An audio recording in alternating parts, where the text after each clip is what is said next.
ನಮ್ಮ ಹಿರಿಯರು ಪಾಲಿಸ್ತಾ ಇದ್ದ ಎಷ್ಟೊಂದು ಪದ್ಧತಿಗಳ ಹಿಂದೆ ಏನೋ ಒಂದು ಕಾರಣ ಇರುತ್ತೆ ಅಲ್ವಾ. ಆದರೆ ಕೆಲವು ನಂಬಿಕೆಗಳು ಮಾತ್ರ ಇವತ್ತಿಗೂ ಒಂದು ದೊಡ್ಡ ಪ್ರಶ್ನೆಯಾಗಿ ಉಳಿದುಬಿಟ್ಟಿವೆ. ಬನ್ನಿ, ಇವತ್ತು ಅಂಥದ್ದೇ ಒಂದು ಆಳವಾದ ನಿಗೂಢವಾದ ಸಾಂಸ್ಕೃತಿಕ ರಹಸ್ಯದ ಹಿಂದಿನ ಕಥೆಯನ್ನ ನೋಡೋಣ. ಒಂದು ಕ್ಷಣ ಕಣ್ಣು ಮುಚ್ಚಿ ಇದನ್ನೊಮ್ಮೆ ಕಲ್ಪನೆ ಮಾಡ್ಕೊಳ್ಳಿ. ಒಂದು ಹಳ್ಳಿ, ರಾತ್ರಿ ಹೊತ್ತು, ಇಡೀ ಊರೇ ಮಲಗಿದೆ, ರಸ್ತೆಗಳೆಲ್ಲ ಸಂಪೂರ್ಣ ಸ್ತಬ್ಧ, ಯಾವುದೇ ಸದ್ದಿಲ್ಲ. ಆ ನಿಶ್ಶಬ್ದದಲ್ಲಿ ಎಲ್ಲೋ ದೂರದಲ್ಲಿ ಒಂದು ನಾಯಿ ಬೊಗಳಿದ ಸದ್ದು ಕೇಳಿಸ್ತೆ. ತಣ್ಣಗೆ ಗಾಳಿ ಮೈಗೆ ತಾಗುತ್ತೆ. ಅಂಥ ಹೊತ್ತಲ್ಲಿ ಯಾರೋ ಒಬ್ರು ಮನೆಯಿಂದ ಹೊರಗೆ ಹೋಗೋಕೆ ರೆಡಿ ಆಗ್ತಿದ್ದಾರೆ. ಆ ಮನೆ ಬಾಗ್ಲಲ್ಲಿ ಮಂದವಾಗಿ ಉರಿಯೋ ಒಂದು ಲಾಂಧ್ರದ ಬೆಳಕು ಅಷ್ಟೇ ಕಾಣ್ತಾ ಇದೆ. ಸರಿ, ಅವರು ತಮ್ಮ ಪ್ರಯಾಣ ಶುರು ಮಾಡ್ಬೇಕು, ಹೊಸ್ತಿಲು ದಾಟಬೇಕು ಅನ್ನೋ ಆ ಒಂದು ಕ್ಷಣದಲ್ಲಿ ಒಂದು ಪ್ರಶ್ನೆಯನ್ನ ಮಾತ್ರ ಯಾರೂ ಕೇಳೋ ಹಾಗಿಲ್ಲ. ಅದೊಂದ್ ರೀತಿ ಬಾಯಲ್ಲಿ ಹೇಳದ ನಿಯಮ. ಹಾಗಾದ್ರೆ ಏನದು ನಿಷೇಧಿತ ಪ್ರಶ್ನೆ?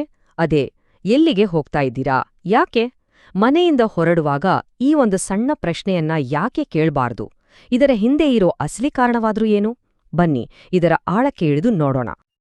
ಸರಿ, ಮೊದಲು ಇದರ ಪೌರಾಣಿಕ ಬೇರುಗಳು ಎಲ್ಲಿವೆ ಅಂತ ನೋಡೋಣ. ಯಾಕೆಂದ್ರೆ ಈ ನಂಬಿಕೆ ಇದೆಯಲ್ಲ, ಇದು ನಮ್ಮ ಹಿರಿಯರ ಕಾಲದ ಜಾನಪದ ಕಥೆಗಳಲ್ಲಿ ಆಳವಾಗಿ ಬೇರೂರಿದೆ. ಹೌದು, ಹಳೇ ನಂಬಿಕೆ ಪ್ರಕಾರ ಯಾರಾದ್ರೂ ಮನೆಯಿಂದ ಹೊರಟಾಗ ಅವರ ಸುತ್ತ ಒಂದು ಕಾಣದ ರಕ್ಷಣಾ ಕವಚ ತಯಾರಾಗುತ್ತಂತೆ. ಇವತ್ತಿನ ಭಾಷೆಯಲ್ಲಿ ಹೇಳೋದಾದ್ರೆ ಇದೊಂದು ರೀತಿ ಒಂದು ಮೆಂಟಲ್ ಫೋಕಸ್ ಇರುವ ಝೋನ್ ಇದ್ದಾಗೆ. ಈ ಕವಚ ದಾರಿಯಲ್ಲಿ ಬರಬಹುದಾದ ಎಲ್ಲ ಅಪಾಯಗಳಿಂದ ಅವರನ್ನ ಕಾಪಾಡುತ್ತೆ ಅನ್ನೋದು ಅಂದಿನ ನಂಬಿಕೆಯಾಗಿತ್ತು. ಒಂದು ವೇಳೆ ಯಾರಾದ್ರೂ ಎಲ್ಲಿಗೆ ಹೋಗ್ತಿದ್ದೀರಾ ಅಂತ ಕೇಳಿದ್ರೆ ಆ ದೈವಿಕ ಕವಚ ಅಥವಾ ಆ ಮಾನಸಿಕ ಸಿದ್ಧತೆ ಇದೆಯಲ್ಲ, ಅದು ಒಡೆದೋಗುತ್ತೆ ಅಂತ ನಂಬಲಾಗ್ತಿತ್ತು. ಇಲ್ಲಿ ಸ್ಲೈಡಲ್ಲಿ ನೋಡ್ಬೋದು ಹಾಗಾದಾಗ ಏನಾಗುತ್ತೆ ಅಂತ. ಆ ವ್ಯಕ್ತಿ ದುಷ್ಟಶಕ್ತಿಗಳಿಗೆ, ದೃಷ್ಟಿದೋಷಕ್ಕೆ ಅಷ್ಟೇ ಅಲ್ಲ, ಅನಿರೀಕ್ಷಿತ ಅಪಘಾತಗಳಿಗೆ ಕೂಡ ಗುರಿಯಾಗ್ತಾನೆ ಅನ್ನೋದು ತುಂಬಾನೇ ಬಲವಾದ ನಂಬಿಕೆಯಾಗಿತ್ತು. ಸರಿ, ಈ ದೈವಿಕ ಅಲೌಕಿಕ ಕಾರಣಗಳನ್ನ ಬಿಟ್ಟು ನೋಡಿದ್ರೆ ಈ ನಂಬಿಕೆ ಹಿಂದೆ ಒಂದು ಸೈಕಲಾಜಿಕಲ್ ಅಂದ್ರೆ ಮಾನಸಿಕ ತರ್ಕ ಕೂಡ ಇದೆ. ಈಗ ಅದ್ರ ಬಗ್ಗೆ ನೋಡೋಣ.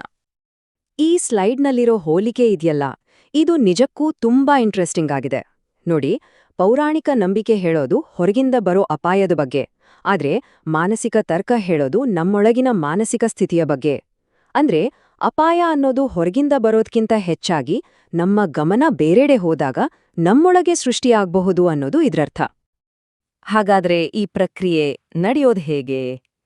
ಇಲ್ಲಿ ನೋಡೋಣ. ಒಬ್ಬ ವ್ಯಕ್ತಿ ಮನೆಯಿಂದ ಹೊರಡುವಾಗ ತನ್ನ ಕೆಲ್ಸದ ಮೇಲೆ ಪೂರ್ತಿ ಗಮನ ಇಟ್ಟಿರ್ತಾನೆ. ಒಂದು ರೀತಿ ಫ್ಲೋ ಸ್ಟೇಟ್ನಲ್ಲಿರ್ತಾರೆ. ಆ ನಿರ್ಣಾಯಕ ಕ್ಷಣದಲ್ಲಿ ಯಾರಾದ್ರೂ ತಡೆದು ಪ್ರಶ್ನೆ ಕೇಳಿದ್ರೆ ಅವರ ಆಲೋಚನೆಯ ಸರಣಿ ಕಟ್ಟಾಗುತ್ತೆ. ಇದರಿಂದ ಏನಾಗಬಹುದು? ಯಾವುದೋ ಒಂದು ಮುಖ್ಯವಾದ ವಸ್ತುವನ್ನ ಮರೆಯಬಹುದು, ದಾರಿಯಲ್ಲಿ ತಪ್ಪು ನಿರ್ಧಾರ ತಗೋಬಹುದು.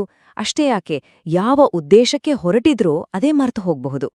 ಆದ್ರೆ ಈ ನಂಬಿಕೆಗಳು ಸುಮ್ನೆ ಗಾಳಿಮಾತಾಗಿ ಉಳಿದಿಲ್ಲ.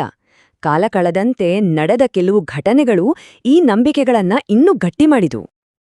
ಹಳ್ಳಿಗಳ ಕಡೆ ಹೋದ್ರೆ ಇವತ್ತಿಗೂ ಇಂಥ ಕಥೆಗಳನ್ನ ಹೇಳ್ತಾರೆ.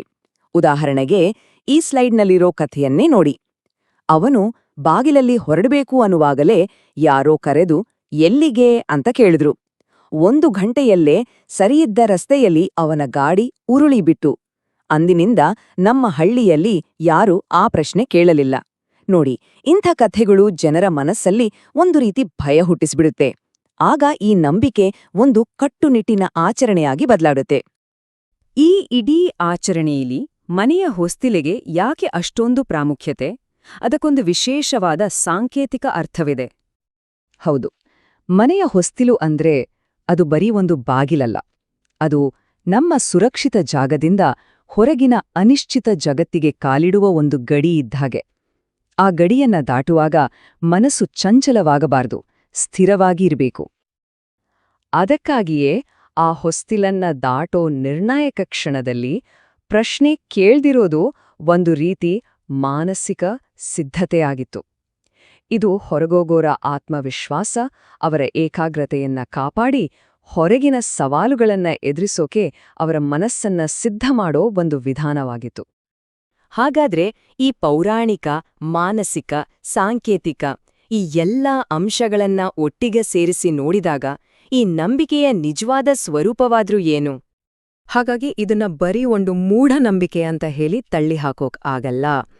ಇದು ಪೌರಾಣಿಕ ಎಚ್ಚರಿಕೆ, ಮಾನಸಿಕ ಒಳನೋಟ ಜೊತೆಗೆ ಪ್ರಾಚೀನ ಸಾಂಸ್ಕೃತಿಕ ಆಚರಣೆಗಳ ಒಂದು ಸಂಕೀರ್ಣವಾದ ಮಿಶ್ರಣ. ಇವೆಲ್ಲದರ ಮೂಲದಲ್ಲೇನಿದೆ ಗೊತ್ತಾ? ಅಜ್ಞಾತದ ಬಗ್ಗೆ. ಅಂದ್ರೆ ಮುಂದೇನಾಗುತ್ತೋ ಅನ್ನೋ ಬಗ್ಗೆ ಮನುಷ್ಯನಿಗಿರೋ ಸಹಜವಾದ ಭಯ. ಕೊನೆಯದಾಗಿ ಈ ಆಚರಣೆ ನಮ್ಮ ಮುಂದೆ ಒಂದು ಮೂಲಭೂತ ಪ್ರಶ್ನೆಯನ್ನ ತಂದು ನಿಲ್ಲಿಸುತ್ತೆ.